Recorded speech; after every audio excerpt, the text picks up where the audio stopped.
Bonjour à tous et bienvenue encore sur la Web TV de la Cour des Miracles, Centre Social.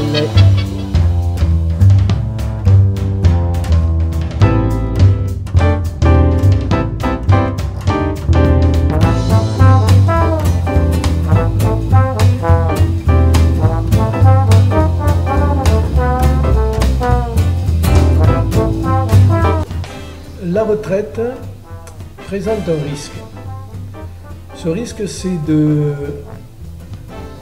créer un repli sur soi de la part des retraités, une mise en retrait par rapport à la vie sociale. Pour éviter ce repli sur soi, pour lutter contre la spirale de l'isolement, la municipalité a mis en place différents dispositifs qui invitent les retraités à sortir de chez eux, à aller à la rencontre de l'autre. On peut citer bien sûr le voyage qui existait déjà, le repas des aînés qui existait également.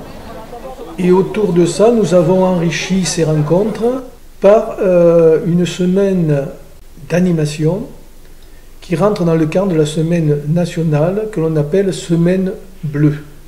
Une des caractéristiques également de notre démarche, c'est d'impulser la participation des gens, de les rendre acteurs de leurs projets, de les inciter à exprimer leurs attentes, leurs envies, à faire des propositions, ce qui nous permet ensuite de construire un projet en essayant de prendre en compte leurs désirata.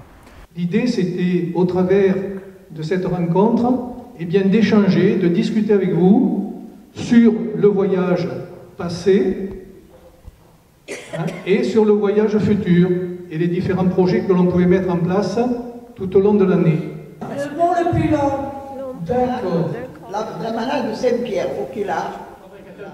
Cette démarche participative ne s'adresse pas seulement aux aînés ou aux personnes âgées, c'est une démarche qui est générale, elle est aussi proposée aux jeunes. Voilà, dans le cadre des dispositifs que l'on met en place pour les jeunes, je pense au CMJ, au Conseil municipal des jeunes, je pense aux vacances utiles. C'est vrai que ce côté intergénérationnel est pour nous aussi un axe important dans nos objectifs. Ce maintien de la relation entre les jeunes et nos aînés est importante parce que, comme dit Jacquard, les autres sont une source. Et donc c'est aussi intéressant que les jeunes aillent vers les aînés pour s'alimenter à cette source.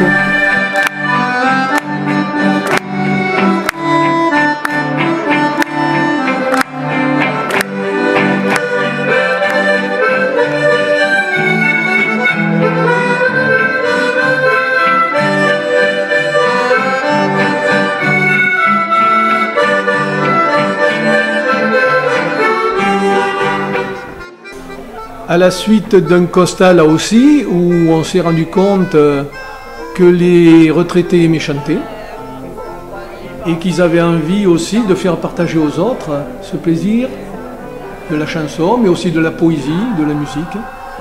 Donc, à leur demande, et c'est vrai qu'on a créé un groupe comme ça, d'artistes locaux, qui se produisent, et lors de la Semaine Bleue, c'est le jeudi après-midi, qui se produisent sur scène pour offrir un spectacle d'amateurs, mais un spectacle riche et très, très professionnel malgré tout.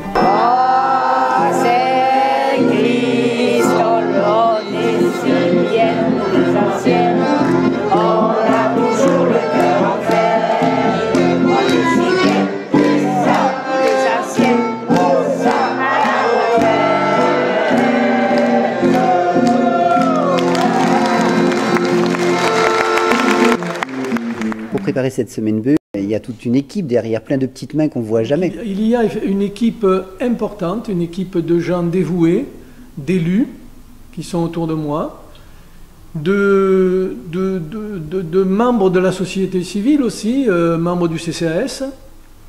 Il y a l'association Amitié d'Automne, avec ses dirigeants, ses adhérents qui participent à la construction de cette Semaine Bleue, qui l'animent aussi. Il y a bien sûr les agents territoriaux, sans qui on ne pourrait rien faire, on ne pourrait rien construire. Ceux qui sont ici en mairie ou ceux qui sont de l'autre côté là-bas, à la grande salle polyvalente. Voire la médiathèque aussi. Oui, bien sûr. Tout le monde est concerné. Tout à fait. Et là, effectivement, il y a un décloisonnement des services et il y a ce projet-là fédère de nombreux services. On essaie de construire ensemble et chaque service est impliqué et adhère à ce projet de manière tout à fait enthousiaste.